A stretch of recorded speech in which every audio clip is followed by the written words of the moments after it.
고양시 주민 MC 정현우와 고양시에 대해서 초보지만 관심 많은 MC 이경아.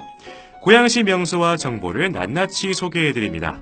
네, 고양시에서 꼭 가볼 만한 곳을 모아 전해드립니다. 명소에서 사진도 찍고 맛있는 것도 먹고 여러분의 여행 계획에 MSG 한 스푼 얹어드리는 방송. 본격 고양시 명소 소개 방송 어디 갈 고양? 청취자 여러분은 이번 주말 계획 세우셨나요? 도심을 떠나서 고양시로 나들이는 어떠신가요? 어디 갈 고양? 지금 시작합니다. 고고고!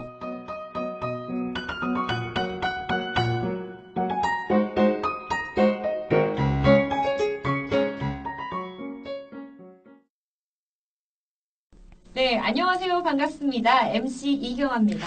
안녕하세요. 어디 갈 고양의 MC 정현우입니다. 네, 오늘은 고양시 역사 탐방을 준비했습니다. 네, 맞습니다. 오늘은 최영 장군 묘와 벽제관제에 대해서 이야기를 나눠볼까 하는데요. 네, 지난번에 다뤘던 중남미 문화원 그리고 고양 향교 이곳과 가까이 있는 곳이죠.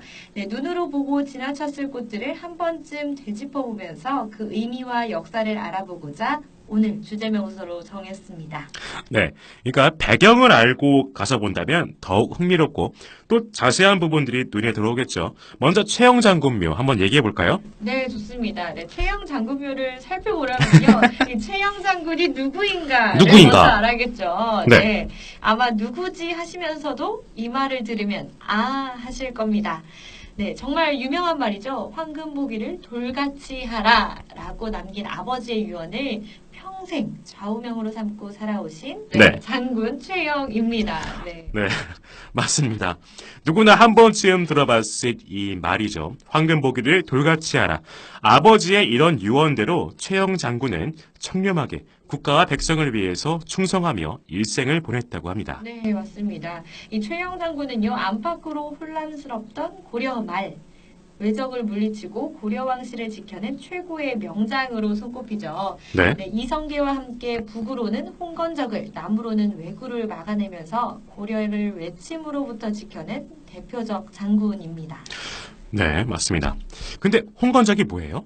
네, 홍건적이란 많이는 들어보셨을 거예요. 역사 시간에. 저 황건적은 들어봤어요. 삼국시 황건적. 네, 홍건적은요, 이 머리에 붉은 두건을 썼다고 해서 홍건적이라 불렸고요. 당시 중국을 지배하던 원나라, 즉 몽고의 반기를 든 한족 농민 반란군을 말합니다. 네. 네, 이렇게 국외 세력에 대한 활약뿐만 아니라 이 국내에서 일어난 반란에도 적극 활약해서 고려 왕실 보호자로서 역할을 톡톡히 해냈다고 하는데요. 그러다 보니 자연스럽게 왕실과 백성으로부터 신망을 얻은 장군이라고 할 수 있습니다. 맞아요. 특히 1376년 왜구에 침략 때, 왜구는 바로 일본의 해적들을 말합니다. 네, 군을 이끌고 홍산에서 왜구를 크게 무찔러서 철원부원군에 봉작되기도 했고요. 그 이후로도 여러 번 왜구와 홍건적을 격퇴하기도 했죠. 하지만 중국이 원나라와 명나라가 교체되는 혼란을 겪을 때 자신이 키워낸 새로운 무장 세력 이성계와 불화한 탓에 자신을 믿어준 고려 왕실과 함께 역사의 뒤안길로 사라지게 됩니다.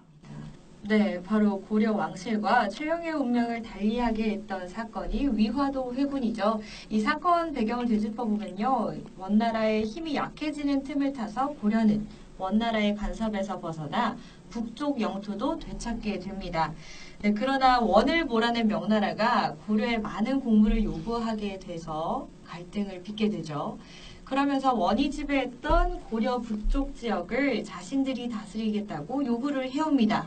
네, 맞아요. 그렇다면은 고려의 입장은 어떨까요? 좀 황당하고 열받지 않을까요? 이때 최영과 일부 신하들은 고려가 먼저 요동을 정벌하자고 합니다. 하지만 이성계는 사불가론을 내세우면서 반대를 하는데요. 네, 사불가론 뭐죠? 네, 뭘까요?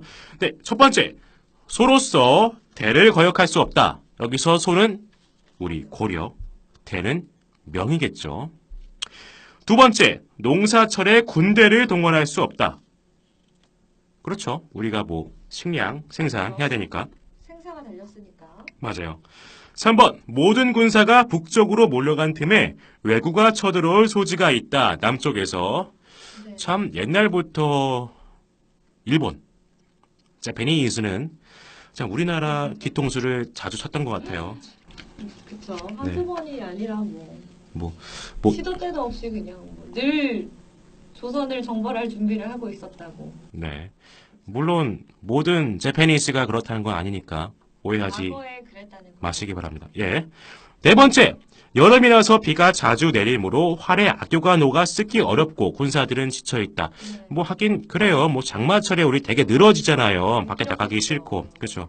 뭐 군인들은 오죽하겠습니까? 뭐 그래서 최영과 이성계는 서로 주장을 굽히지 않고 대립을 하는데 당시 집권자였던 우왕은 최영의 주장을 받아들여서 요동 정벌을 결정합니다. 참고로 우왕은 최영의 사위라는 거. 네. 네, 이렇게 해서 전국에서 군사를 동원해 요동정벌을 본격 계획하게 되죠.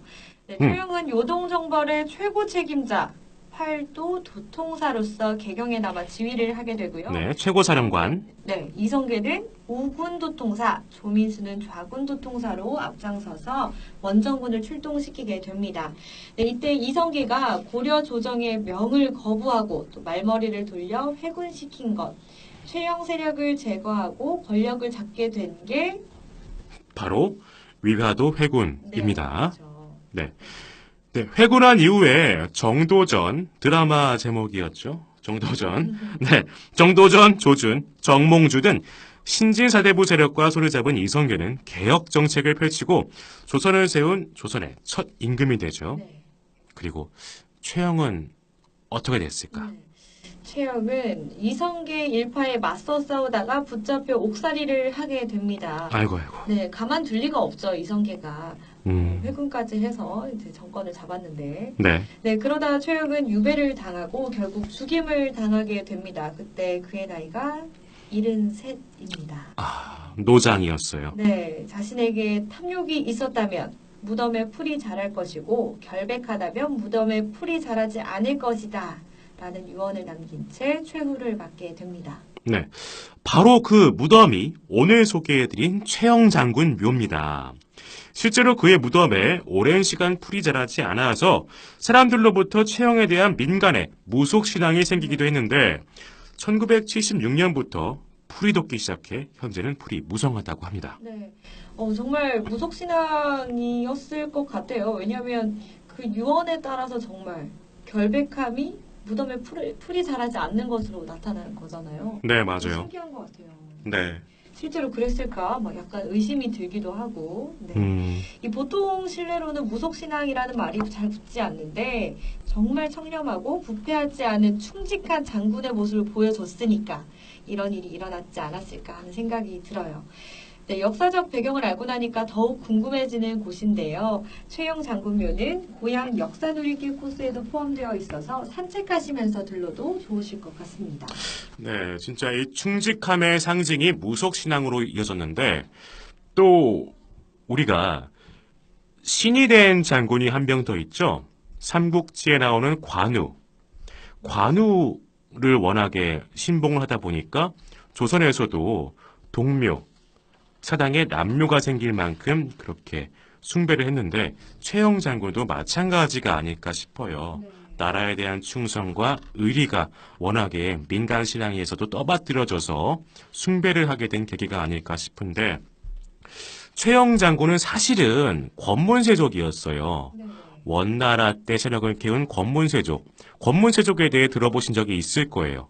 대농장을 경영하면서 굉장히 참 되게 부패했던 사람들이라는 이미지가 굉장히 강한데 그 권문세족 일파를 없앤 게 바로 신진사대부 세력과 신흥무인 세력이란 말이죠. 하지만 최영은 유서 깊은 귀족 출신 권문세족임에도 불구하고 참 조금 다르게 행동했을 것 같아요. 그렇죠. 충성스럽고 청렴결백하고 어떻게 보면 오직한데 어떻게 보면은 또 너무 고집, 아집이 있다고 해야 되나? 네, 맞아요. 그래서 이미 쓰러져 갈 대로 쓰러져간 망가질 대로 망가져 버린 이 고려 왕조를 다시 일으켜 세우기 위해서, 다시 고치기 위해서 노력한 사람이 아닐까.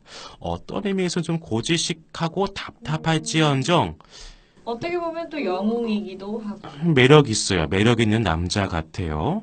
어떻게 보면 호불호가 갈리는 인물이라고도 볼 수 있죠. 맞아요. 네.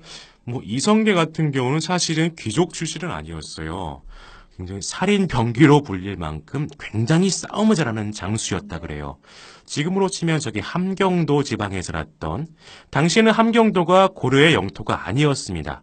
여진족 오랑캐의 땅이었는데 변방에 살아서 무예를 익혔으니까 실전 싸움에 굉장히 능했던 그런 사람이었겠죠. 네. 뭐 글을 많이 읽고 뭐 공부를 많이 한 사람이라기보다는, 근데 이 사람이 신흥 무인 세력의 대표였고, 신진사대부 정몽수 같은 경우도 원래는 고려의 충신으로 굉장히 기억이 남아있고, 그 태조 이성계의 아들이었던 이방원한테 죽임을 당하기 전까지 유명하잖아요. 단심가 이 몸이 죽고 100번 죽고.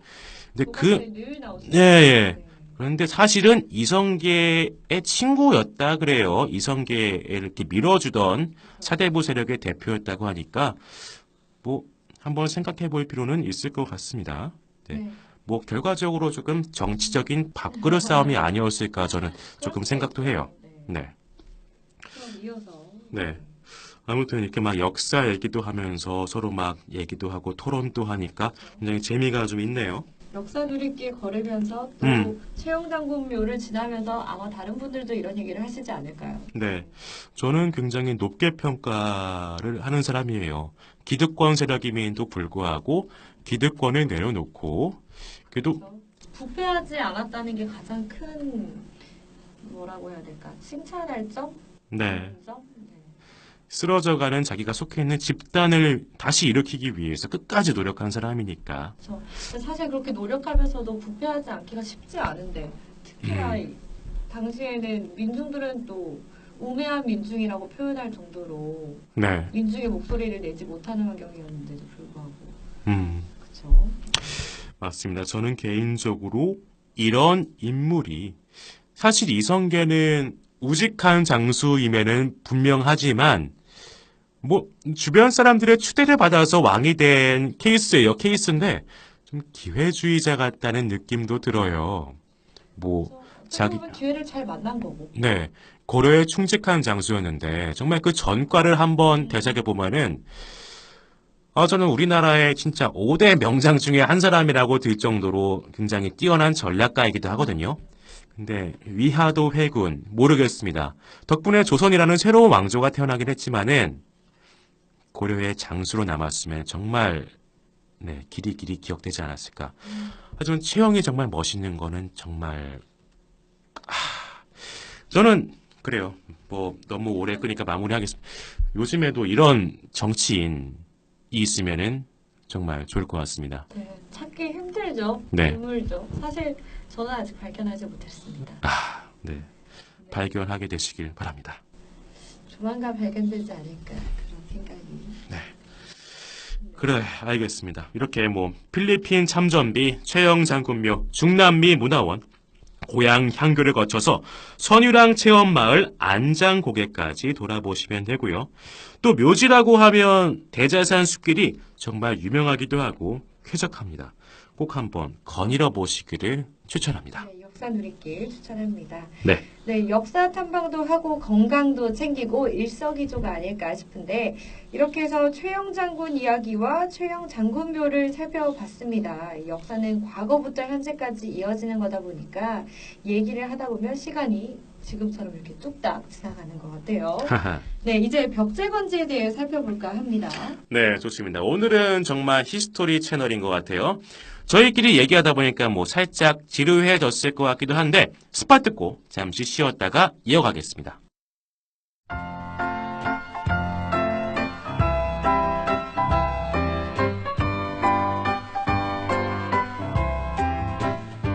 아빠 오늘 어디 갈 거야? 우리 오늘 어디 갈 거야? 여러분은 지금 본격 고양시 명소 맛집 소개 방송 오늘 어디 갈 거야를 듣고 계십니다.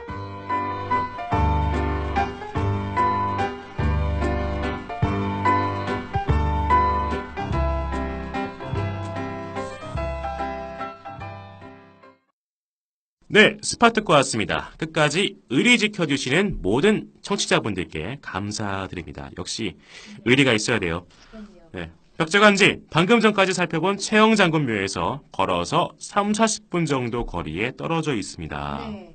이 조선시대 역과대 터로 한양으로 오가는 길목에 세워서 중국의 사절들을 머물게 하던 곳입니다. 지금으로 따지면 신라호텔 같은 5성급 호텔 정도의 오. 수준으로 보시면 돼요. 네, 마시는 것도 많았겠죠? 네, 그랬겠죠. 아, 연어도 있었을까? 그 당시에 연어를 드셨을까요? 아, 연어 안 먹은 지 좀 꽤 됐어요. 어우, 자, 어쨌든, 네, 한양에 들어오기 하루 앞서서 반드시 이곳 벽제관에서 숙박을 하고 다음날 예의를 갖춰서 입성하는 것이 당시의 전례였다고 합니다. 네, 누가 왔을까요? 옛날에 사신들, 중국의 사절들이 머물렀던 호텔이었죠. 조선 초기에는 태조비에 의해 국왕이 친히 제사 지내도록 가는 길에 숙소로 이용하기도 했다고 합니다. 네, 주로 한양에서 중국으로 가는 사절단들이 머물렀던 곳이라고 하더라고요. 맞아요. 네, 이 지금의 벽제관터는요, 1625년에 지어졌는데요. 일제강점기에 일부가 헐리고 한국전쟁 때 모두 불타버려서 윤곽과 터만 남아있게 된 겁니다. 네. 네, 안타까운 일이죠. 또 제가 2회 행주산성편에서 소개를 해드렸는데 임진왜란 때 명나라 군사와 일본군이 벽제관 전투를 벌인 것으로 유명합니다. 참 고양시에는 임진왜란 때 유명한 이 전승지가 많은 것 같아요. 근데 벽제관 전투는 이긴 전투가 아니라 진 전투입니다. 그 명나라의 이여송 장군, 원군이죠. 승승장구에서 내려옵니다. 평양성에서 그 일본군의 왜군의 제1선봉장이었던 고니시 유키나가를 이겨요. 그래서 일본군이 패주를 하고 다시 굉장히 이제 뭐 이겼으니까 일본 놈들, 왜군들 별거 아니다. 쭉쭉 내려오고 있었는데 방심을 너무 하면은 뒤통수를 맞게 되겠죠. 그 벽제관이라는 곳에서 제4군의 선봉장이었던 고바야카와 고니시 유키나가의 연합군과 복병을 만나서 된통 당하게 됩니다. 그 전투가 바로 벽제관 전투죠. 그 다음부터 명나라가 한풀 꺾이게 되죠. 벽제관지 설명을 다시 이어가겠습니다. 네, 국왕이 자신의 친히 전승하던 모 화관과 더불어서 한중 외교사의 현장이라는 점에서도 의미가 깊은 곳이라고 볼 수가 있는데 네. 이 왕이 친히 머물기도 하고 중국 사절단이 머물렀던 옛 조선의 숙박시설 벽제관. 네, 당시 외교 활동을 입증하는 중요한 사료가 아닌가 이런 생각이 듭니다. 대륙으로 드나드는 대륙의 정보를 입수할 수 있는 중요한 다리 역할을 하는 곳이 아니었을까 이런 생각이 드네요. 맞습니다. 지금도 마찬가지지만 한중 외교는 옛날부터 참 중요했어요. 과거 역사와 조상들로부터 답습하기보다 배울 점은 배우고 균형 있고 지혜로운 대처로 나아가야 하지 않을까 생각이 됩니다. 네, 맞습니다. 이 의견 충돌과 대립, 힘의 대립, 좁은 시야에서 벗어나 함께 상생하고 발전할 수 있는 평화를 위한 새로운 관계를 만들어가야지 않을까 그런 생각이 들어요. 네. 네, 지금까지 벽제관지에 대해 알아봤는데요. 더 궁금하신 점이 있다면 어디 갈 고향 페이스북 페이지를 통해 질문 주시면 되겠습니다. 언제든 기다리고 있겠습니다.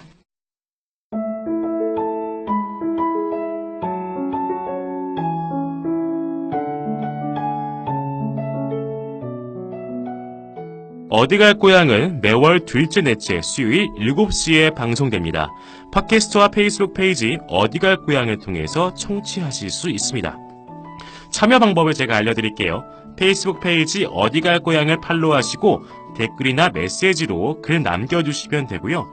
무한한 댓글 관심과 좋아요는 MC들을 힘나게 한다는 점 꼭 기억해 주시고 많이 참여해 주세요.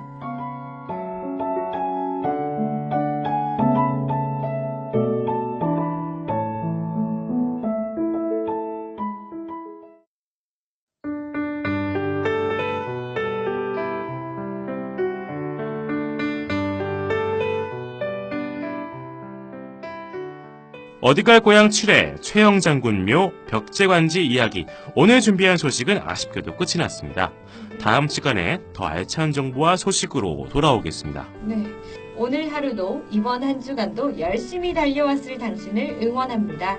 주말 계획을 세우면서 하루의 피로를 날려보는 건 어떨까요? 이번 주말 어디 갈 거야? 고양시를 애정하는 마음을 담아 소개하는 방송, 고양시가 이런 마음을 알아줬으면 하는 방송, 방송 욕망 넘치는 MC들이 사심을 채우는 방송, 어디 갈 고양이였습니다. 네, 다음 시간에 만나요. 안녕.